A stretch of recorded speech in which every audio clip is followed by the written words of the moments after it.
toujours dans cette veine de faire deviner avec des images, Shadows Amsterdam de Mathieu Aubert, toujours chez Libellud. Ceci est un jeu compétitif par équipe.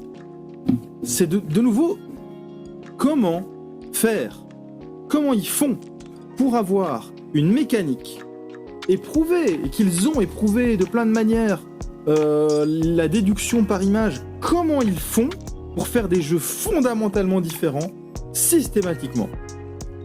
Je trouve ça ouf. Qu'est-ce que Shadow Amsterdam ? Et alors là par contre, je trouve très dommage que ce jeu n'ait pas réussi comme il aurait dû. Voilà. C'est dit. Ce jeu mérite beaucoup plus d'amour. Ici, on va prendre au hasard, par exemple ceci. Alors comment ça marche encore ? On met un truc au milieu. Attends. On mettait un truc au milieu. Il fallait former. Oui, c'est ça. Attends, ici j'ai une image de plateau. Ah, attends, c'est comme ça. Comme ça. Merde. Comment ça marche ? Il y a des trous. Ça oui. Donc tac, là il y a un trou. Donc c'est un plateau en fait. Tout le monde. Par contre, voilà, c'est un jeu d'ambiance. Mais, tout le monde doit être concentré et doit être au max de sa concentration. Attention, ça rigole pas.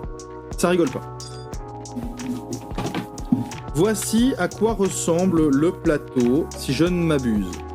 Non, ça ressemble pas à ça, pas du tout. Attendez. Ceci est le plateau de jeu. Comme vous pouvez le voir, ce sont des illustrations. Et oui, on y revient, des illustrations un petit peu aléatoires, mais de lieux principalement. Non, que de lieux. Quoique. Oui, principalement des lieux. Des illustrations, mais avec une thématique. Cette fois-ci, il y a une thématique. C'est une ville animaux, un peu à la Zootopie. J'ai adoré le dessin animé Zootopie, ce n'est que pour me plaire. Donc, des animaux. On va chacun avoir un petit personnage. Enfin, chaque équipe. C'est 2 équipes. C'est un jeu dans lequel 2 équipes s'affrontent. Donc, dans les jeux par équipe, Codenames, et maintenant, que j'ai présenté la semaine passée, et maintenant, Shadows Amsterdam. Les petites figurines sont en résine et sont très très cool. On a un renard en scooter et on a un chien en scooter. Ah, c'est 2 chiens, je pense. Ces petites figurines en scooter. Je sais pas, je les mets ici, je sais plus exactement où c'est. On va prendre... Donc, dans chaque équipe, il y aura une personne qui sera au courant de ceci. Ceci, c'est le plateau de jeu. C'est une représentation du plateau de jeu. Mais comme vous le voyez, pas à 100%. C'est une représentation du plateau de jeu, mais avec d'autres éléments.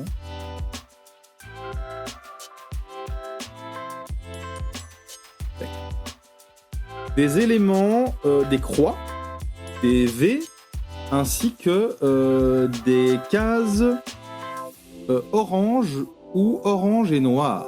Alors, je sais plus exactement ce que ça signifie.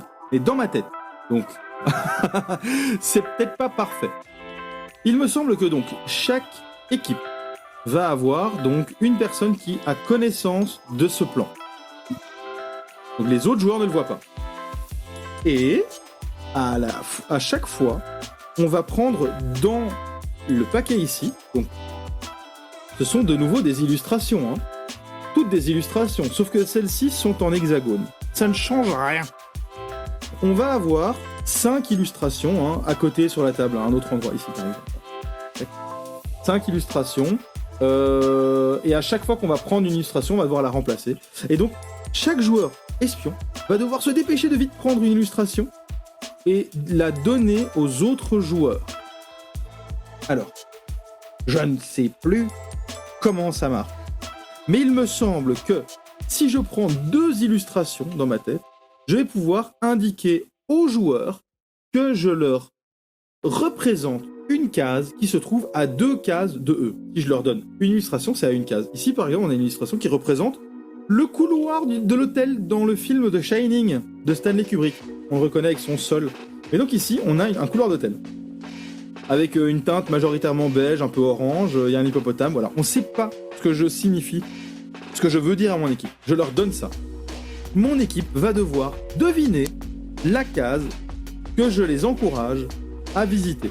Et en l'occurrence, par exemple, je peux très bien vouloir dire à mon équipe d'aller visiter ceci. Ceci, pourquoi ?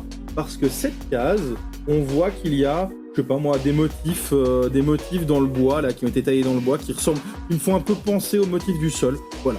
Si ça se trouve, ils vont totalement dans la mauvaise direction, pas du tout là où je veux les emmener. Mais c'est pas grave. C'est un jeu qui se joue vite.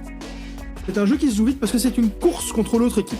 Si l'autre équipe arrive à marquer 2 points et à finir sur la case finale avant mon équipe, c'est terminé.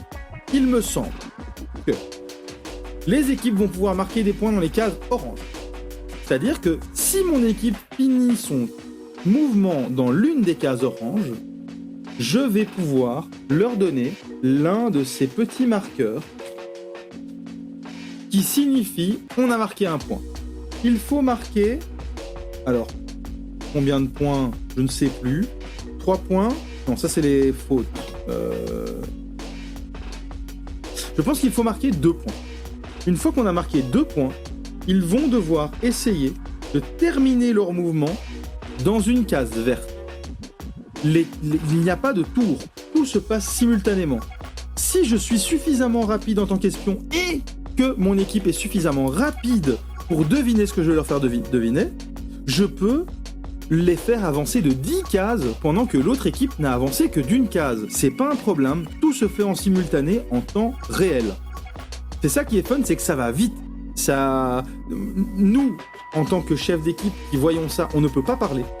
Notre équipe, ils vont être 2, 3, à discuter, à regarder l'illustration, à dire je pense qu'il veut nous faire aller là, non je pense qu'il veut nous faire aller là, etc. Si on va sur une case avec une croix, on fait une erreur. 3 erreurs égale fin de partie. Donc nous, il faut qu'on fasse attention quand on sélectionne une illustration à ne pas leur indiquer la mauvaise voie. Il faut absolument qu'on leur évite de terminer leur mouvement sur une case qui est représentée par une croix. Et par exemple, quand ils ont terminé leur c'est comment ? Ici c'est... Ah ouais, on est comme ça en fait. Mal fait ça. Bon, on va dire que je suis comme ça. On va dire que je suis comme ça. Donc par rapport à la table, c'est comme ça. Donc cette case-ci, paf. En l'occurrence, c'est...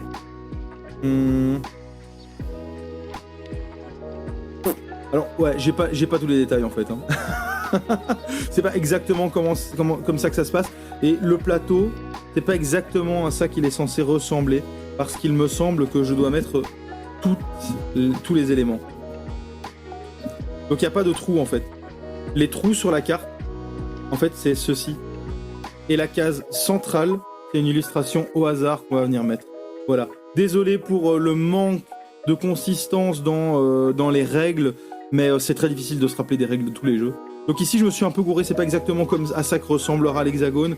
Et ici à la fin, on n'aura pas de trou. Mais donc en fait, quand je viens ici, si ça se trouve, j'ai fait perdre un point à mon équipe. Enfin perdre un point. C'est-à-dire que je les mets en danger, parce que si on obtient 3 fautes, on se fait éliminer, tout simplement. Donc ça va vraiment être un jeu qui va se jouer vite. Il va falloir très rapidement faire deviner à son équipe où on veut les emmener. Et il faut que l'équipe se décide suffisamment rapidement. Et ce qui est très intéressant, c'est qu'il y a une pression monumentale de l'autre équipe. Parce que l'autre équipe, elle aussi, avance. Et dès qu'une équipe marque un point, l'autre équipe doit se grouiller, en tout cas aura une pression sur ses épaules, en mode « Merde, ils sont en train d'avancer et nous, on n'a encore rien trouvé !» C'est là que les erreurs peuvent arriver, etc. C'est très très fun, voilà, très fun. C'est un jeu d'ambiance, mais pour lequel il faut rester bien concentré pendant la partie. Et donc, voilà. Moi, j'aime beaucoup ce jeu et je suis un peu... Je trouve dommage que ce jeu n'est pas... Je trouve que ce jeu mérite un peu plus d'amour. Voilà, il est pas très connu en fait, il s'est pas très vendu en fait, tout simplement. Ce jeu ne s'est pas très vendu. Je sais plus comment je l'avais rangé. Pour le problème, je dérange mes jeux, mais après je sais plus les ranger. Obscurio, Libellude. Et de nouveau, on renouvelle le genre avec un jeu complètement différent. Et j'ai pas encore pu le tester. Il sent le 9. Oh, il sent le 9. Ça sent tellement bon. J'ai pas encore testé ce jeu, mais je connais vaguement les règles. Donc de nouveau, ce ne sera pas une explication super claire. Alors, paf, voici une bibliothèque magique dans laquelle un groupe de magiciens s'est retrouvé enfermé malgré eux. Voilà, la bibliothèque magique. L'un des joueurs jouera le grimoire. Donc on reconnaît petit à petit la manière dont ça se joue. Un jeu asymétrique avec un joueur qui doit faire deviner. Voilà. C'est comme ça dans Dixit. C'est comme ça dans Mysterium. C'est comme ça dans Mysterium Parks. Dans Dixit Odyssey. Dans Shadows Amsterdam. Voilà. On s'y retrouve assez facilement parce que l'idée reste relativement similaire. Je le répète, je n'ai pas joué à ce jeu. Donc je vais pas pouvoir donner la manière complète dont ça fonctionne. Ce que je peux dire néanmoins, et déjà je pense que le boîtier avec tous ces inserts, la boîte, a été prévue pour des extensions. À ma connaissance, il n'y a pas encore d'extension. Autour du plateau, nous aurons des illustrations qui vont représenter la porte magique. Regardez-moi de nouveau ces illustrations. C'est incroyable. Elles sont toujours magnifiques. Toujours magnifiques. C'est oufissime. Donc, on a des illustrations qui vont représenter les différentes portes. Il y en a 6. Moi, avec mon grimoire, je vais tenter de faire deviner aux autres joueurs vers quelle porte ils doivent aller. Ok ? Je précise, ce jeu a un gros défaut. Le gros défaut qui fait que ce jeu n'a pas aussi bien marché que ses frères et sœurs. Le gros défaut, c'est que quand le grimoire joue, tout le monde ferme les yeux. Voilà, c'est vraiment un gros défaut. Donc ici, je suis le grimoire, je tire 2 illustrations, enfin je sélectionne 2 illustrations, et je vais devoir essayer de faire deviner aux joueurs ce que j'essaye de leur indiquer avec ces 2 illustrations.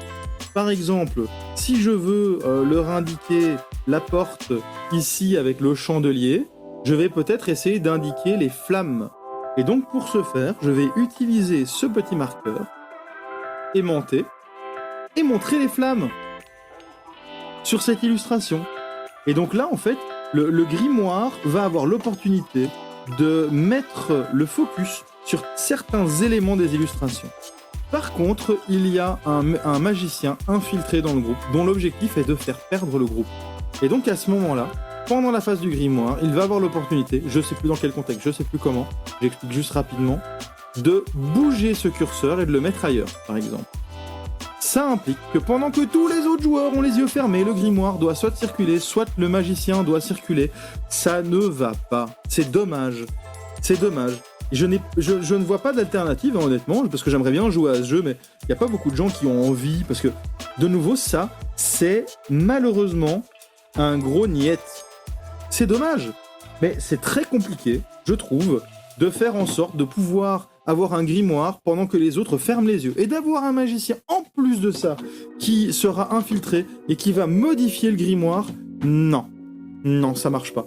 Ça marche pas, et pourtant il est magnifique, et pourtant j'ai envie que ça marche, parce qu'il est incroyablement beau, et le concept est cool. Il est quand même fort proche de Mysterium. Après, de nouveau, il y a des règles que je n'ai pas, parce que j'ai pas testé le jeu, il y a des subtilités qui font qu'il est différent de Mysterium. Il est évidemment différent de Mysterium, mais voilà, je trouve que il y a beaucoup de similitudes, et que le fait de devoir jouer pendant que les autres ne regardent pas, ça c'est un problème.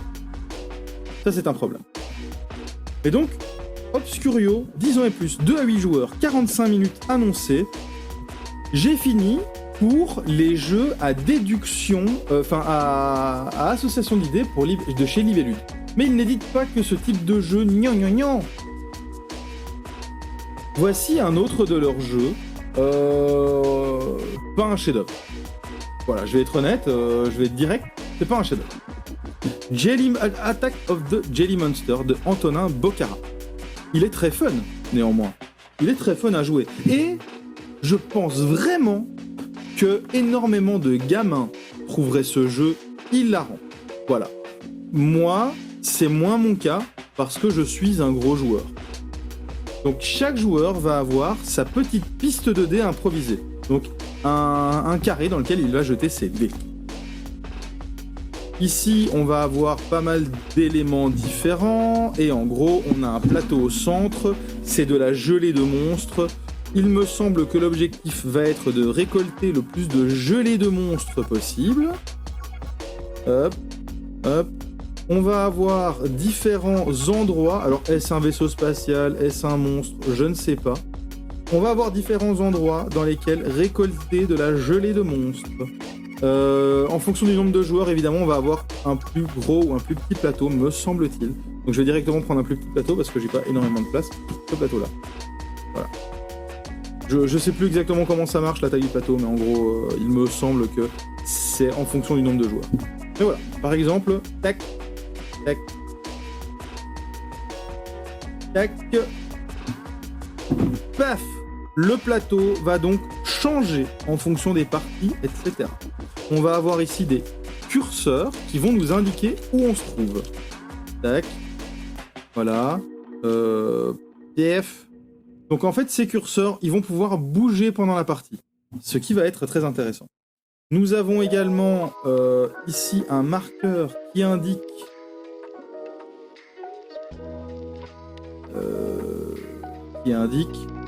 par quel... oui, c'est ça. Par quel... Oh non, je sais plus. Je sais plus à quoi sert ce curseur. Mais il est sûrement très très utile. On a plein de dés. Et chaque joueur va avoir... Hop, sa couleur de dés. Et on va jouer ces dés.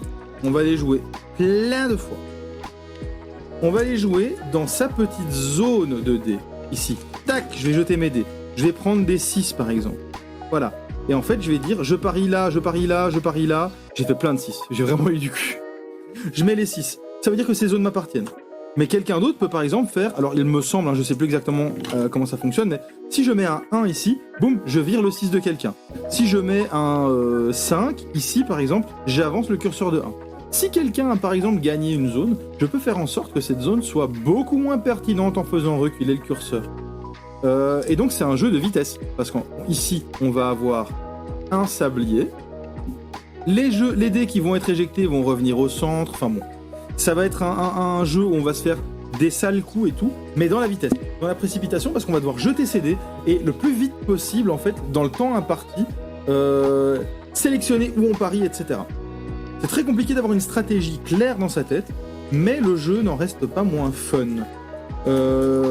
Pas mon type de jeu, mais très fun. Alors en plus, au même titre en fait, que Shadows Amsterdam, ce sont des jeux qui n'ont pas spécialement bien marché. Ça veut dire aussi que, au bout d'un moment, il y a des déstockages de jeux et que vous pourrez trouver, par exemple, ce jeu-ci dans certaines de vos boutiques en solde. Voilà. Nous, on l'a pas sélectionné pour une de nos box, mais ça reste entre nous, évidemment. Dans la box ambiance, il y a Shadows Amsterdam, parce qu'on trouve ce jeu excellent. Dans la box ambiance sur notre site, donc lagamebox.be. Ici, donc pendant la partie, on va récupérer des bocaux de gelée. Celui qui a le plus de gelée à la fin de la partie, me semble-t-il, a gagné. Et on va également avoir des drones pour attaquer les gens. On va également avoir d'autres éléments comme ça qu'on va récupérer pendant la partie en fonction de ce qu'on a fait de nos dés, où on les a placés, qu'est-ce qu'on a obtenu sur le plateau, etc., etc. Voilà, jeu sympa, ça en plus. Que je conseille si à moins de le trouver pas très cher, mais c'est pas un must-have. Je pense que Dixit ou Mysterium est beaucoup plus important dans ce que Libellude a à offrir. Mon dernier jeu Libellude, j'en ai beaucoup quand même, hein. Lonely Quest. Avec une édition de boîte qui ressemble beaucoup à celle de Yellow. J'avais jamais marqué avec des parties laquées, des parties... Enfin bon, je vais pas mélanger les éditeurs. Très jolies illustrations comme d'hab, mais quel travail Libellude sur l'illustration. Jeu de Laurent Escoffier et de David Franck. Ce jeu va plaire aux gamins, autant qu'aux adultes. Mais ce qui est cool, c'est qu'il va plaire aux gamins. 8 ans et plus, 2 à 5 ans, 20 minutes par partie. Je le conseille en école. Je le conseille en école, et je le conseille même au-delà de 8+. Même si à 8+, c'est pas un problème pour y jouer. Je le conseille au-delà. Tout simplement parce que c'est un jeu de plateau jeu vidéo. Vous allez comprendre ce que je veux dire par là. Chaque joueur possède un transparent. Ok ? Voici le niveau 1 du monde 1. Est-ce que ça fait pas fort jeu vidéo déjà là, rien que comme ça en le disant? Libellude fait les choses bien à nouveau avec ceci, parce que les illustrations sont très très chouettes. Les niveaux font très Crash Bandicoot, hein, avec des petits monstres, des bonus, etc. Vous allez comprendre pourquoi je veux dire Crash Bandicoot. Crash Bandicoot est un jeu de plateau sur PlayStation. Enfin, maintenant, c'est plus que sur PlayStation, mais voilà. On reçoit évidemment avec un poster avec les différents niveaux. Les différents niveaux, comme on peut voir une map de niveau, en fait, sur un jeu vidéo, tout simplement. Tac. On va chacun avoir un petit Villeda, un Leader Price. Chacun dans notre coin, on va devoir essayer de faire le trajet optimal. Pour ce faire, on va avoir un temps imparti. Et par exemple, pour ce niveau-ci, hein, que je vous montre comme ceci, je sais pas si ça se voit bien à l'écran. On peut faire... Voilà. Pour ce niveau-ci, go. On commence là, on termine là. Le but est d'avoir de plus d'expérience possible, d'éviter les malus, d'obtenir les bonus. Si on est courageux, donc ici, tac, on a un temps imparti, hein, je pense qu'il y a un sablier quelque part. Tac. Alors je vais essayer d'obtenir l'éclair. Tac, tac, tac. Voilà, j'ai fait mon trajet. Maintenant, compte les points. Paf. Oh là là là là, je suis trop fort. J'ai jamais vu ça. 1, 2, 3, 4, ça touche. 5 XP sur 6. Et le bonus, sans toucher un mur, sans toucher un ennemi. Incroyable. Incroyable. Un truc de gueudin.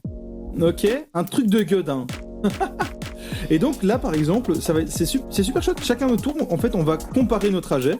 Et on va tous faire notre trajet en même temps. C'est vraiment une espèce de jeu de plateau, jeu vidéo. Un jeu de plateau, jeu de plateforme, jeu vidéo. Jeu vidéo, jeu de plateforme, si je me fais comprendre. Donc tac, ensuite j'efface, hein, évidemment. Hop. Et on peut passer au niveau 2. Et comme ça, on va avancer dans les niveaux. Et on va avoir des bonus et des malus au fur et à mesure des parties. Par exemple, ici, j'avais gagné un bonus. Ensuite, on va passer au niveau 2. Ce niveau 2 nous dit, plutôt que d'utiliser un trait, on va utiliser 3 traits. 3 traits fermés. Dans ce cas-ci, l'objectif n'est plus d'aller d'une zone de départ à une zone d'arrivée, il est d'entourer les 3 plans. Donc ici, je vais faire, sans toucher les bombes évidemment, ici, alors là je vais essayer, et sans toucher les pierres non plus, je vais essayer de prendre le bonus, et là-haut, comme ça. Je sais pas si je me suis foiré ou pas. Je mets... Punaise, je suis un pro à ce jeu. Paf! Alors bon, ici j'ai pris le malus parce que j'ai touché la bombe. Cette plante-ci, je l'ai entourée, cette plante-ci, et le bonus, je l'ai entouré. Voilà, c'est un jeu on ne peut plus simple à expliquer, on ne peut plus simple à sortir pour jouer avec tout type de personnes. Moi je trouve que ça travaille l'imagination, ça travaille la structuration spatiale, ça permet d'avoir des gamins calmes, qui jouent dans leur coin. C'est bien les gamins calmes. C'est bien les gamins qui jouent dans leur coin en autonomie. C'est bien. Et donc, ceci est LuniQuest, le jeu de Libellude avec ses différents niveaux. Il y a plein de mondes. Avec différents world maps et différents levels. On a un level de lave, un level mécanique. Comme dans les jeux vidéo, un level dans le sable, dans le désert. On commence dans la jungle, on va dans la glace ensuite. On se croirait dans un Crash Bandicoot ou dans un Super Mario. On a évidemment le choix de son petit personnage. On a les malus, les bonus. Par exemple, ici, c'est on doit changer de main. On va devoir dessiner avec la main gauche.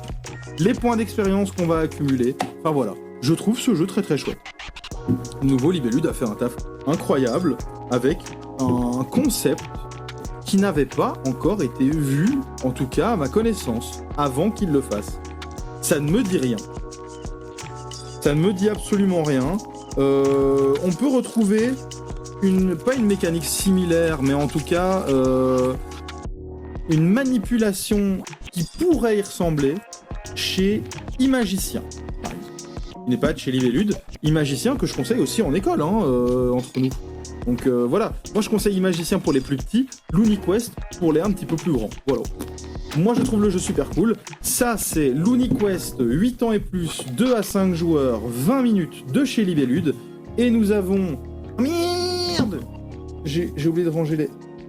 C'est pour ça qu'il y avait un petit sachet.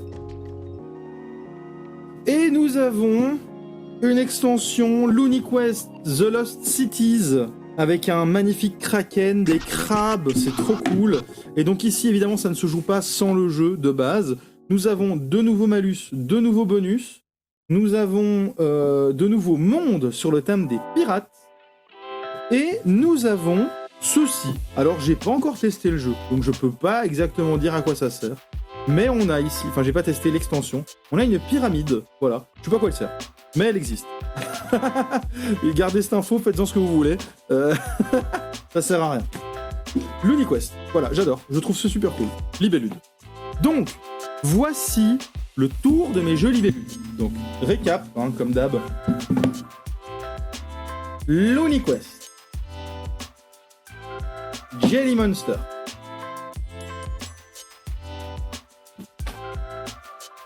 Dixit Odyssey, Dixit Classique.